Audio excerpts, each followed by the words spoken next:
Organic ಕೋಸಂಬರಿ ಇದೆ, ಕೋಸು ಪಲ್ಯ ಇದೆ, ಪನ್ನೀರ್ ಮಸಾಲ ಇದೆ. ನಾವೀಗ ಶಾಪಿಂಗ್ ಬಂದಿದ್ದೀವಿ, ಆರ್ಗ್ಯಾನಿಕ್ ಫುಡ್ ಪ್ರಾಡಕ್ಟ್ಸ್ ಶಾಪಿಂಗ್. ಅದೆಲ್ಲ ನಾನು ಅಲ್ಲಿ ತೊಗೊಂಡಿದ್ದು ಫುಟ್ಪಾತ್ನಲ್ಲ 60 ರೂಪಾಯಿ 80 ರೂಪಾಯಿ. That hexagonal shape is there. After feeling that honey in that, they will close with a white color wax. So it depends on flower outside. Now main ಆಗಿ honey season ಅಂದರೆ ನಮಗೆ ಬರೋದು ಅಕ್ಟೋಬರ್ ಇಂದ ಬರುತ್ತೆ.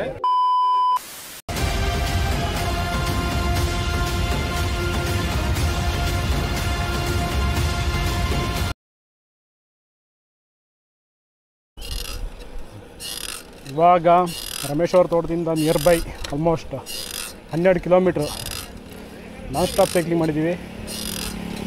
ನಾನ್ ಸ್ಟಾಪ್ 12 ಕಿಲೋಮೀಟ್ರ್ ಆದಮೇಲೆ lunch ಬ್ರೇಕ್ಗೋಸ್ಕರ ಅಕ್ಷಯಕಲ್ಪ ಕೋಡಿಹಳ್ಳಿ ಫಾರ್ಮಿಗೆ ಬಂದು ರೀಚ್ ಆಗಿದ್ದೀವಿ. ಯಶಸ್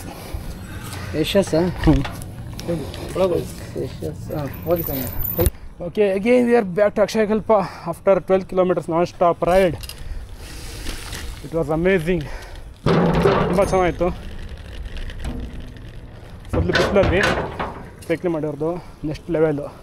ಸೊ ಬೇಸಿಕ್ ಇಂಟ್ರೊಡಕ್ಷನ್ ಆಯಿತು, ಎಲ್ಲರದ್ದು ಒಂದು ಇಂಟ್ರಡಕ್ಷನ್ ಸೆಷನ್ ಆಯಿತು. ಅದಾದಮೇಲೆ ಊಟಕ್ಕೆ ಬಂದಿದ್ವಿ. ಊಟಕ್ಕೆ ಏನಿದೆಯಪ್ಪ ಅಂದರೆ ಫಸ್ಟ್ ಉಪ್ಪಿನಕಾಯಿ ಇದೆ, ಆರ್ಗ್ಯಾನಿಕ್ ಕೋಸಂಬರಿ ಇದೆ, ಕೋಸು ಪಲ್ಯ ಇದೆ, ಪನ್ನೀರ್ ಮಸಾಲ ಇದೆ, ತುಪ್ಪ ಮತ್ತು ಚಪಾತಿ. And then rice sambar, rice ಇದೆ, ಸಾಂಬಾರಿದೆ, ಮೊಸರಿದೆ ಮತ್ತು ಕೆಲವೊಂದು ಐಟಮ್ಸ್ ಇದೆ. ಸೊ ಇಟ್ಸ್ ಹೆಲ್ತಿ ಆರ್ಗ್ಯಾನಿಕ್ ಡಯಟಲ್ಲಿರೋಂಥ ಫುಡ್ ಇದು. ಸೊ ಇದನ್ನ ಎಂಜಾಯ್ ಮಾಡ್ತಾಯಿದ್ದೀವಿ ಈಗ. ಡೇ ಔಟ್ ಪ್ಯಾಕೇಜಿಗೆ ಯಾರ್ಯಾರು ಬರ್ತಾರೆ ಅವ್ರಿಗೆಲ್ಲ ಬುಲ್ಲಾ ಕಾರ್ಟಲ್ಲಿ ರೈಡ್ ಕರ್ಕೊಂಡು ಹೋಗ್ತಾರೆ.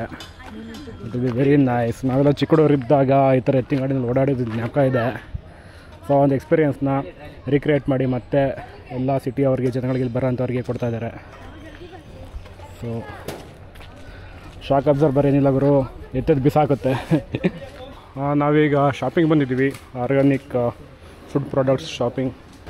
ಸೊ ಇಲ್ಲಿ ರಾಜಮುಡಿ ರೈಸ್ ಇದೆ, ಕೆಂಪಕ್ಕಿ ಇದೆ, ಅಂಪಲಿಸ್ಟ್ ಇದೆ, ಬೆಲ್ಲದ ಪುಡಿ organic, 90 rupees per kg.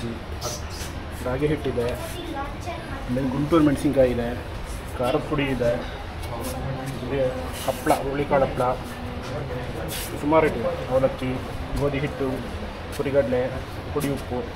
I think it's rock salt ಇರಬೇಕಿದೆ, ಪುಡಿ ಉಪ್ಪು ಕೆಂಪಗಿದೆ.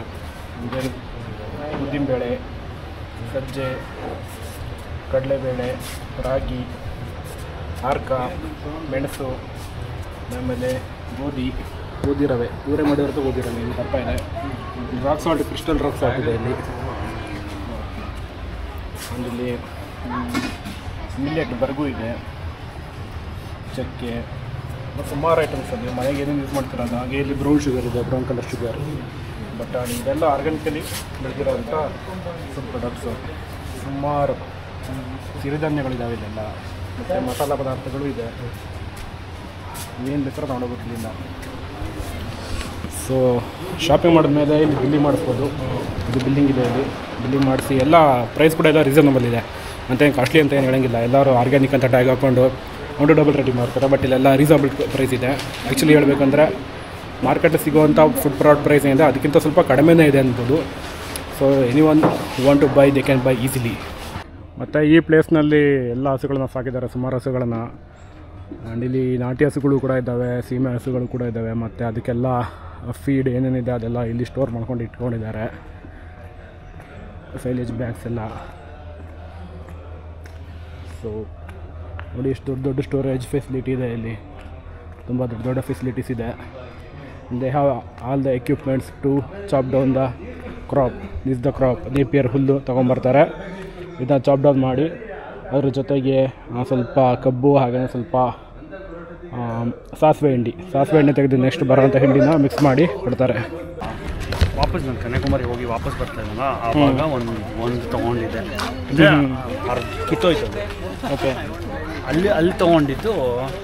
ನೆಕ್ಸ್ಟು ಇದರಲ್ಲಿ ಸೌದತ್ತಿ ಟ್ರಿಪ್ಪಲ್ಲಿ ಕಿತ್ತೋಯ್ತು. ಅದಾದಮೇಲೆ ಇದು ತೊಗೊಂಡೆ 900 ಚೇಂಜ್. ಅದೆಲ್ಲ ನಾನು ಅಲ್ಲಿ ತೊಗೊಂಡಿದ್ದು ಫುಟ್ಪಾತ್ನಲ್ಲ 60 ರೂಪಾಯಿ 80 ರೂಪಾಯಿ. ಚೀಪ್ ಆ್ಯಂಡ್ ಬೆಸ್ಟ್ ಆರಾಮಾಗಿ ಎತ್ತಿದ್ದೀರಾ? ಅಷ್ಟೇ, ಒಂದು 4000 5000 ಕಿಲೋಮೀಟ್ರ್ ಬರುತ್ತೆ. ಹೌದಾ, ಸೂಪರ್ ಆಗಾರೆ. ಏನು ಎಲ್ಲ 1000 ರೂಪಾಯಿ ಕೊಟ್ಟು ತೊಗೊಳಕ್ಕೆ 100 ರೂಪಾಯಿ ಕೊಟ್ಟು ತೊಗೊಳೋದು ಬೆಸ್ಟ್ ಗುರು. ಇದು ಕ್ರಾಕ್ಸು 5000 ಮೈಲೇಜ್ ಬರುತ್ತೆ. ಇದು ಕ್ರಾಕ್ಸ್ ಅಲ್ಲ, ಇದು ಅನ್ಸುತ್ತೆ ಏಡಿಕಾಯಿ. ಇದು ಒಂದು ಸಿಂಬಲ್ ಆಗಿದೆ. ಯಾವ ಸರ್ ಬೀ ಕೀಪಿಂಗ್ ಸೆಷನ್ ಇಲ್ಲಿ. Okay, come on let's go for bee keeping session. ನೋಡಿ ಹನಿ ಬೀಸ್ ಹೇಗಿದೆ, ಕಚ್ಚುತ್ತಾ? ತುಂಬ ಹತ್ರ ಬೇಡ, ಹಿಂದೆ ಹೋಗಿ, ಹಿಂದೆ ಹಿಂದೆ ಹೋಗೋಣ. ಹಾಂ, ಹಿಂದೆ ಅಲ್ಲಿ ನಿಂತ್ಕೊಬಿಡಿ, ಎಂಡಲ್ಲಿ ನಿಂತ್ಕೊಳ್ಳಿ. ಸರ್ ಮುಟ್ಬೇಡಿ ಸರ್, ಕಚ್ಚುತ್ತೆ. ಕಚ್ಚಿದ್ರೆ ಏನಿಲ್ಲ, ಸಿಗ ತುಳಿಯೋಕ್ಕಾಗಲ್ಲ ಅಷ್ಟೇ. Why do we need a bees actually? Pollination. The main reason is for pollination. So almost in the world, almost more than 80% of pollination is done by the bees only. Remaining 20% of pollination is done by the wind, water, and ant pollination. So that's the reason bees are very much essential in this world.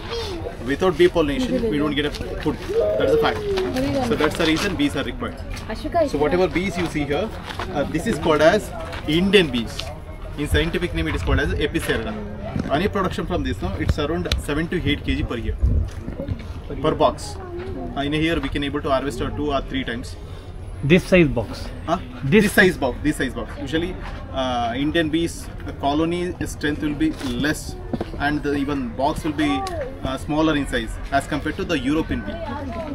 Even European bees, the bee size will be little bigger as compared to this. The box will be little bigger as compared to this. So that's the European bee. This is the Indian bee, and we have one more type of bee. This is the one. You can see the bee box. This is a gate. Tiny hole. This is a gate. You can see the bees is going. Yeah, it is very smaller. Correct. It is called as a stingless bee. This is called as stingless bee. These bees doesn't have a stings. Even if you disturb them, they don't stings you, but they irritate. So by going here, so that kind of bee it is. In Kannada we say that Mujanti Jain. ಇದನ್ನ ಕನ್ನಡದಲ್ಲಿ ತುಡುವೆ ಜೇನು ಅಂತ ಕರೀತಾರೆ. Okay. So whatever the bees you might have seen in the cities and mountains, that is rock bee. That is very ferocious in nature. We cannot rear. We cannot rear that bees. But with precaution, we can able to extract honey in that from the colony. So per colony, we can able to get almost 30 to 35 kg of honey in just 1 year from the rock bee. So whatever bees we have in this entire 24 acres now, Indian bees and this dammer bee. So we have around 5 to 6 boxes are there. Around 6 boxes are there nearly, and that box is around 40 are there in this entire 24 acres land. Inside the bees, inside this colony, if you say this is one colony or one family, there are 3 types of bees are there. One is a queen bee, a drone bee, and worker bee. The queen bee, it will lay the eggs every day. So per day it can able to lay 1,200 to 2,000 eggs. It all depends on the worker bee instruction. And also the entire colony is controlled by the worker bee, not a queen bee. The entire colony is controlled by the worker bee, not a queen bee. Entire colony there is only one queen bee. So drone will be around 10 to 20 will be there. Remaining all are worker bees. So the drone, it will help for reproduction, no other work. So that is a male bee actually. The drone is a male bee. Worker bee is a female bee. Even queen bee is a female bee. But worker bee work is collecting a nectar and pollen from the flowers. It will come back to the colony. So that is the work of a worker bee when they go outside. But when they are inside, they feed a royal jelly to the queen bee, clean the colony, maintaining the temperature. All the work is done by the worker bee when they are inside. But lifespan will be around 44 or 45 days, nearly 6 weeks. The queen bee can live up to 2 to 3 years. The drone will be around 90 days. So that is about the bees. The bees usually communicate in 2 ways. One is by dance, one is by releasing a pheromone. So for example, if the food source is more than 50 meters, they do a dance in the shape of 8. So the direction of 8 and diameter of 8, that shows a direction distance of a source of food. So that is how they communicate. If the food source is less than 50 meters, they do a dance in the shape of circle. So that is how they communicate by dance. For example, when bee stings you, it will release a venom. Because of that venom, our body becomes swelling, right? So in the same time, they can also release a pheromone. Pheromone is nothing but one kind of smell. By that smell, what other bees thinks? Somebody attacked our colony. We need to protect ourselves. So that is a sign. Even other bees start stinging. So that is how they can able to communicate. So one is by dance, one is by releasing a pheromone. So any other question? Any other thing you want to know about bees? No, it's a bee. We'll show you. It's a box. Inside the box there is a frames. This is the frames. We'll see that one. Can you please go back? Actually, it is too near.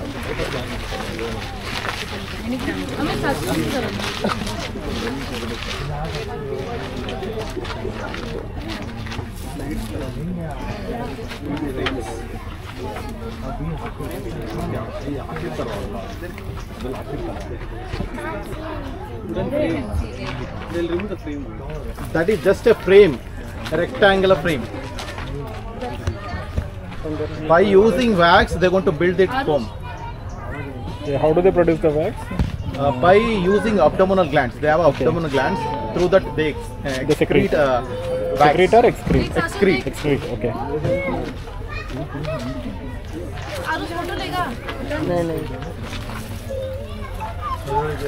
ಇದು ಗೊತ್ತಾಗುತ್ತೆ sir ರಾಣಿ ಜೇನು ಯಾವುದು ಅಂತ ಗೊತ್ತಾಗುತ್ತೆ ಖಂಡಿತ ಗೊತ್ತಾಗುತ್ತೆ.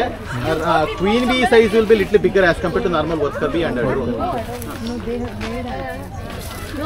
ಬೆಳ್ಳಿಗಿರೋದೇನು ಅದೆಲ್ಲ ಮೊಟ್ಟೆ ಮೊಟ್ಟೆ ಲಾರ್ವಾ ಹನಿ ಫಿಲ್ ಮಾಡಾದ್ಮೇಲೆ ಅದನ್ನ ಕ್ಲೋಸ್ ಮಾಡುತ್ತೆ. Okay door. ಸೊ ನಿಮಗೆ ಎರಡು ಫ್ರೇಮ್ ಅಲ್ಲಿ ಎರಡು ಕಲರ್ ನೋಡ್ಬೋದು ಇಲ್ಲಿ. You can see the two color here. So upper part is like a little bit white in color. The below part is little bit yellow in color. So whatever you see, the upper part is honey. Upper part is honey. The below part is pupa. You know that that is the young ones. Egg. So what you can see the hexagonal shape. So if they, so little bit, don't shake your hand. Don't move fast. And if whatever you seeing that hexagonal shape is there, after filling that honey in that, they will close with a white color wax. You can visible that white color wax. So if it closed with white color wax, we can keep up to 3,000 years also. Wow. There is no expiry date for honey. Pure honey. Pure honey. But once you extract the honey then it can expire. It can expire. If you going to mix with any water content. No, if you keep the only honey then also there is no expiry date. then if they claim that it is pure honey and they read the expiry date also. So that is a policy. You need to write. No, I think it's because of the bottle. Yeah, there is no expiry date for honey. You can the expiry for bottles. Yeah. If honey is inside Glass the bottle wax, also is inside the wax there is no expiry date. Once it is opened, sir ಇಲ್ಲಿ ಹನಿ ಎಲ್ಲಿದೆ? once the honey Okay. is opened, Start to release. ಇಲ್ಲಿ ನೋಡಿ sir ಮೇಲೆ ಇದು close ಮಾಡಿದೆ ಅನ್ನ fill ಮಾಡಿ ಅದು ಕ್ಲೋಸ್ ಮಾಡಿದೆ ವೈಟ್ ಕಲರ್ ಬ್ಯಾಗ್ಸ್. ಅದೆಲ್ಲ ಹನಿ ಇರೋದು when it is trapped in the hexagonal position ಹನಿ ಇರೋದಾ? ಕೆಳಗಿರೋದು ಅದು ಮರಿಗಳು. ಮತ್ತೆ ವೈಟ್ ಆಗಿರೋದು ಹನಿ ಇರೋದು. ವೈಟ್ ಇರೋದು honey. ಅಂದ್ರೆ ಅದು ಸೆಲ್ ಇರುತ್ತಲ್ಲ ಸೆಲ್ ಮಾಡಿ ಅದು ವೈಟ್ ಕಲರ್ ಬ್ಯಾಗ್ಸ್ ನ ಕ್ಲೋಸ್ ಮಾಡಿರುತ್ತೆ. ಓಕೆ ಕೆಳಗಡೆ ಇರೋದು pupa. Pupa. No sir, here queen is not there. These are also workers bees only. ಎಲ್ಲರಿಗೂ ಕೊಡಿಸ್ತಾರೆ ಇವರು ಅಂಗಡಿ Even if you keep it in bottle. ಸುಮ್ಮನೆ ಇರಬೇಕು. ಈಗ